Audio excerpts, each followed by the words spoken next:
दोस्तों, क्या यह वही आज़ाद भारत है? क्या इसी भारत के अंदर राम, श्याम, बुद्ध, तमाम संतों महापुरुषों ने अवतार लेकर हमें चलना, बोलना, रहना और मानवता का पाठ पढ़ाया? लेकिन आज उस व्यवस्था को लोग भूल चुके हैं। जहां आज की सरकार का ये आह्वान चल रहा है कि जितना हक बेटा का है उतना ही हक बेटी का भी है, लेकिन लोग सुरक्षा व्यवस्था को ताक पर रखकर ऐसा घिनौना कर्म कर रहे हैं कि जैसा लगता है कि इंसानियत खत्म हो गई है। दोस्तों, मैं चैनल के माध्यम से बताना चाहती हूँ कि करिश्मा सबको नमस्ते प्रणाम करते हुए मैं बता रही हूँ। साथियों, मैं बात कर रही हूँ यूपी के पूर्वांचल जोन में आने वाला गाजीपुर जिला, जो शहीदी धरती मानी जाती है, उसी जिला की यह घटना सभी का हृदय झकझोर कर रख दिया। दोस्तों, घटना गाजीपुर जिला से कुछ ही दूरी पर नंदगंज थाना है।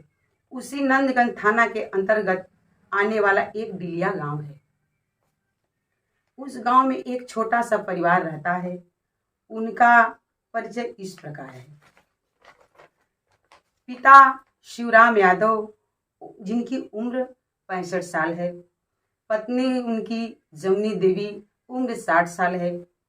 बेटा अभय यादव, जिनका उम्र 40 साल है, और बेटी कुसुम देवी, जिनकी उम्र 36 साल है। साथियों, शिवराम यादव अपनी बेटी की शादी 2 जगह किए, लेकिन किस्मत की मारी बेटी का दोनों जगह ससुराल में नहीं बना। आजकल धन लोभी जमाने में गरीबी की कौन सुनता है।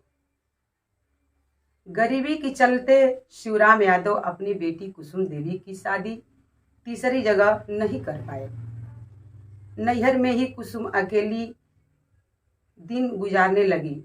शिवराम सोचने लगे, मेरी जिंदगी का कोई ठिकाना नहीं। अगर मैं मर जाऊंगा तो मेरी बेटी का क्या होगा? भाई भौजाई दुलार प्यार देंगे कि नहीं देंगे, तब मेरी बेटी कहाँ जाएगी? यही बात सोचकर शिवराम यादव के पास पुश्तैनी जमीन 2.5 बीघा थी, जिसमें 1/3 कर दिए, 1/3 किए और हिस्सा 1/3 लगा करके बेटी के नाम लिख दिए। दिन बीतने लगा। जब यह बात पता शिवराम के बेटे अभय यादव को पता चली तो वह उनके खून का प्यासा बन गया। आए दिन गाली गलौज झगड़ा करने लगा। बार बार धमकी देता था, मार डालूंगा, काट डालूंगा। वही हुआ। 27 जुलाई का वक्त था। शिवराम से अभय यादव झगड़ा कर रहा था। तब तक बहन कुसुम सामने आती है और समझाने लगी और अभय यादव को साथियों अच्छा नहीं लगा। भैया आप मान जाइए, फालतू सोच रहे हैं, क्या सही गलत बोले जा रहे हैं। अगर आपको तकलीफ है तो चलिए वह जमीन अपने नाम करवा लीजिए। यही तो कुसुम का कसूर था। घर के अंदर गया और कुल्हाड़ी पाया और कुल्हाड़ी लेकर बहन को दौड़ा लिया। बहन कुछ ही दूर भाग पाई थी कि तब तक पीछे से गर्दन पर कुल्हाड़ी से कई बार वार कर दिया। लहूलुहान बहन गिर पड़ी। माँ जमुनी देवी, पिता शिवराम यादव बेटी के बचाव के लिए दौड़ते हैं। बहन को काटकर माँ का भी गर्दन काटा, पिता का भी गर्दन काटा। तीनों की लाश को वही छोड़कर अपने बीवी और अपने बच्चों को लिया, बाइक पर सवार होकर के घर से निकल गया। गांव के लोगों ने प्रशासन को सूचना दिए। प्रशासन के लोग जब दल बल के साथ मौके पर आए, पूरे एरिया के लोग जब जाने तो जैसे कोहराम मच गया। किस पर कोई आज के जमाने में भरोसा करे? किसको अपना कहेगा?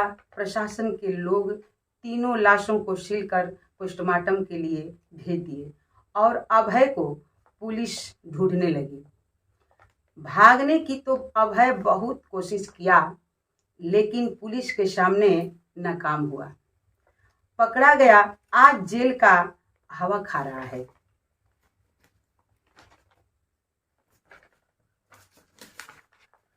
दोस्तों, यह घटना सुनाने का मेरा उद्देश्य नहीं है, लेकिन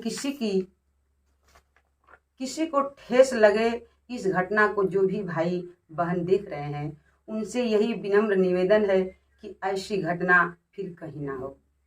बहुत बहुत धन्यवाद।